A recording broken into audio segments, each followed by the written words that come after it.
Hi everybody! Welcome back to the course on the Pentateuch, Class 5. Today we're going to jump back in where we left off in the book of Exodus. Last time we covered the first 12 chapters of the book, which means we have 28 chapters to go. So let's not waste any time and jump right in. When we last met, Moses and the Hebrew people had finally been released from their slavery in Egypt, and Pharaoh is mourning the death of his firstborn son.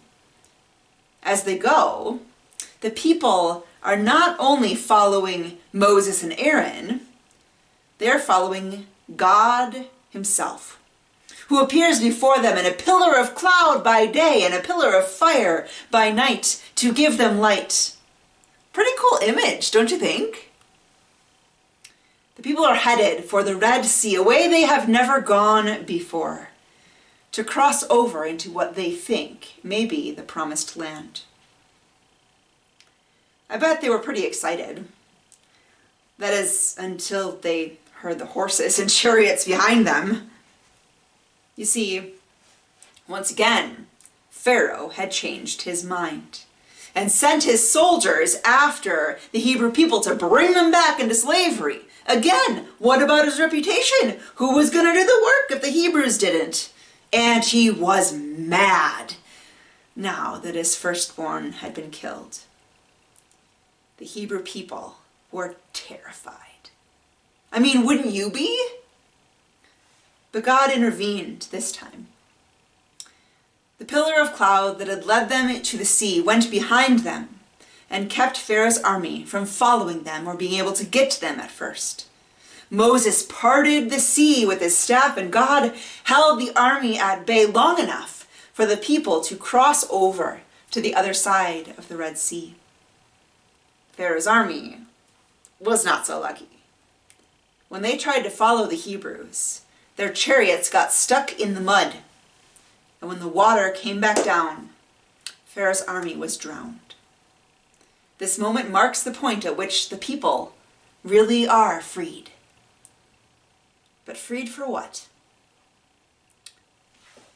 At first, they were excited to be out of slavery. They could do whatever they wanted. They had no fear of beatings from Egyptians anymore, and they breathed a sigh of relief. And it pretty much only lasted for a breath. They were okay, at least for a moment, until they realized that they were thirsty and all they had was salt water. And so they start complaining. Complaining that will accompany them throughout the whole journey through the wilderness. "We're thirsty, Moses. Why did you bring us out here? We had water in Egypt." But God heard them. And God made fresh water out of salt water by having Moses throw a piece of wood into the salt water. And their thirst was sated and quenched. But then they got hungry. "Oh, Moses, we're so hungry. We were never hungry in Egypt. Why did you bring us out here? At least we had bread to eat when we were in slavery, as much bread as we could eat." Ungrateful people. But God brought them manna, bread from heaven in the morning, and quails to eat in the evening. They had protein. They had carbs. They were fed. God provided for them once again. And they ate that food the whole time they were in the wilderness. They complained about that a fair amount too. I mean, eating the same thing day after day. Wouldn't slavery be better? That's what they thought sometimes. But at least God provided something for them. Filled them with calories so they could continue on in their journey. When they were hungry, they had food to eat. When they were thirsty, God provided water to drink again and again, even in the desert. And yet they complained over and over and over about any number of things. And in each case, God showed up and used Moses and Aaron to provide for and communicate with the people. When an enemy army came, God helped them prevail. When they felt lost in a land which none of them knew, God guided and guarded them. And 3 months into their journey, they arrived at Mount Sinai. Are you familiar with Mount Sinai? It's a pretty big, important mountain in the life of God's people. It shows up throughout the rest of Scripture. When the people got to Mount Sinai, they worshipped God, as God asked them to do, and they had a moment to rest. This mountain became their holy mountain, where God would meet with them again and again in the future. All seemed to be going well. So Moses went up the mountain to meet with God. It is during this encounter where Moses receives from God the 10 Commandments. Rules for how God's people are meant to be in relationship with God and with one another.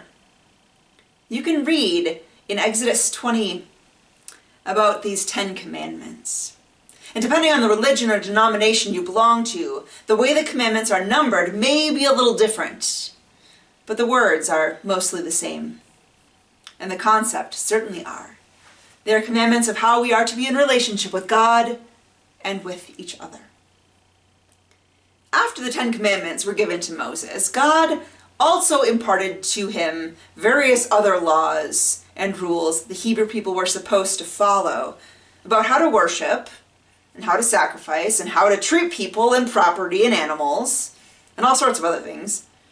How to seek justice, how to worship, what clothing to wear and animals to use when you're sacrificing, what festivals to remember, and on and on and on. Remember the 613 laws, which I talked about a few lectures ago, that existed, that still exist?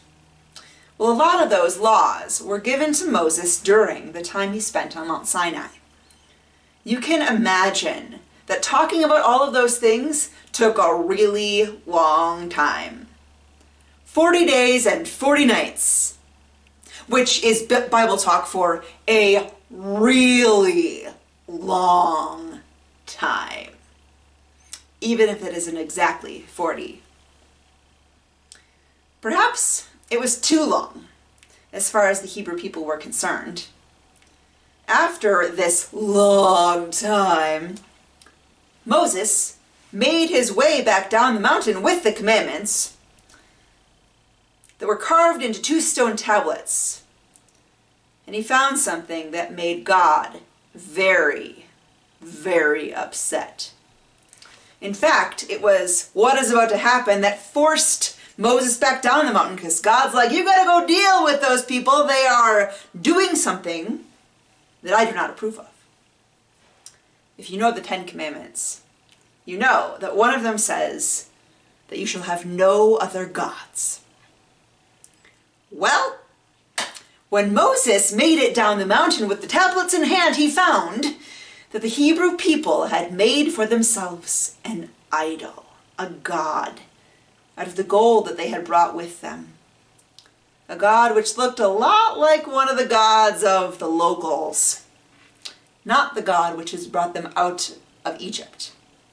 Not Yahweh, their God. Yahweh had listened to the cry of these people and released them from their captivity and slavery. Yahweh had fed them in the wilderness and given them water and direction and protection. And what do they do now? But turn away and start worshiping another God that they created. God is so mad. And he even talks about destroying them. But Moses intervenes on their behalf and says, did you bring these people out of the land of Egypt just to destroy them? And God thinks about it, changes his mind, and doesn't destroy the people after all. But he may have had good reason to. Can you understand why he was so mad?